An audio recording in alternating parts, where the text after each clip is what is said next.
चंदा कवि दिन भर की मेहनत के बाद अपने लिए खाना लेकर घर जा रही थी कि वहाँ पर एक शरारती तोता आकर उससे सेब छीनकर ले जाता है।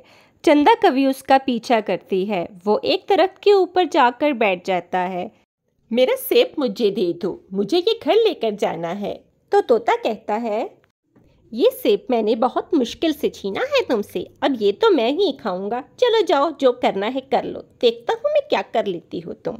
अभी वो दोनों आपस में लड़ ही रहे होते हैं कि दरख्त की आंख खुल जाती है। वो कहता है, अरे क्या शोर मचा रखा है तुम दोनों ने, सोने भी नहीं देते सुकून से, जाओ कहीं और जाकर लड़ो। तो चंदा कवि कहती है, इस शरारती तोते ने मेरा सेब चुराया है, तुम इसे अपने ऊपर बैठने मत दो। तो इस पर दरख्त कहता है, अरे ये लड़ाई तुम दोनों की है, मुझे बीच में क्यों लाते हो? जाओ तुम जानो और तोता जाने, मुझे बीच में मत लाओ, मुझे सोने दो, नींद आई है, और शोर मत करो मेरे सर पर। तो चंदा कवि कहती है, मैं तुम दोनों को छोड़ूंगी नहीं, तुम दोनों ने मेरे साथ अच्छा नहीं किया, अब देखो मैं करती क्या हूँ तुम दोनों के साथ।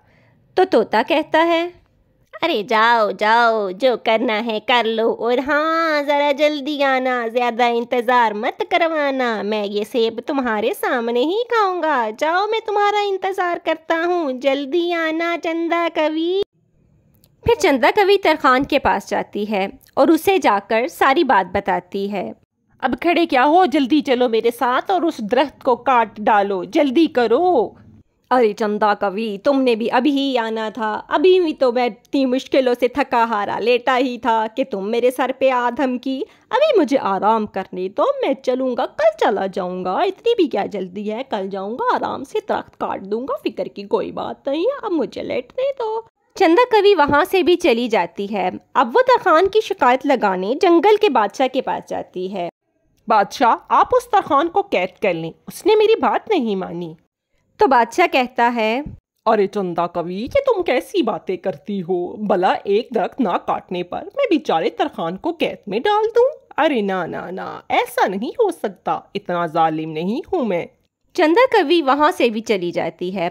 अब वो मलका के पास आती है और उसे बादशाह की सारी बात बताती है और मलका से कहती है कि वो बादशाह से नाराज़ हो जाए।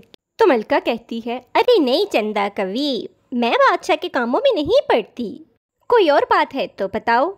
चंदा कवि वहाँ से भी चली जाती है। अब वो पेंगुइन्स के पास जाती है और उनसे कहती है कि वो मलका के दरबार पे जाकर सब कुछ तहस नहस कर दें। तो पेंगुइन कहता है, क्या बादशाह के दरबार पर? अरे नहीं नहीं नहीं, ये मुझसे ना होगा, मैं बादशाह से दुश्मनी नहीं ले सकता, अभी तो हम इधर आए हैं। तो इस पर चंदा कवि वहाँ से भी चली जाती है। अब वो रीछों से कहती है कि वो पेंगुइन्स पर हमला करें। तो रीछ भी उसकी बात मानने से इनकार कर देता है। अब वो हाथी के पास जाती है और उसको कहती है कि वो रीछों पर हमला करे और उन्हें मार डाले। तो हाथी भी उसकी बात मानने से इनकार करते हैं।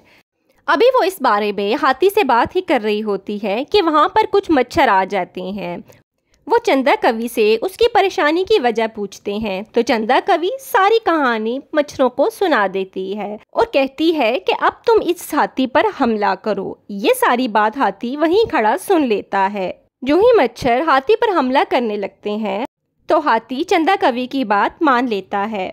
वो चंदा कवि के साथ जाते हैं। रीछ जैसे ही हाथियों को चंदा कवि के साथ देखता है तो रीछ कहता है कि मुझे हाथियों से मत मरवाओ, मैं पेंगुइन्स पर हमला करने के लिए तैयार हूँ। इधर पेंगुइन्स जैसे ही रीछ और चंदा कवि को देखते हैं वो कहते हैं कि हम बादशाह के दरबार में हमला करने के लिए तैयार हैं, हमें रीछों से मत मरवाओ। अब वो मलका के दरबार में चले जाते हैं। मलका अपने दरबार में पेंगुइन्स को देखती है तो कहती है, इन्हें यहाँ से फौरन ले जाओ, मैं बादशाह से बात करूँगी।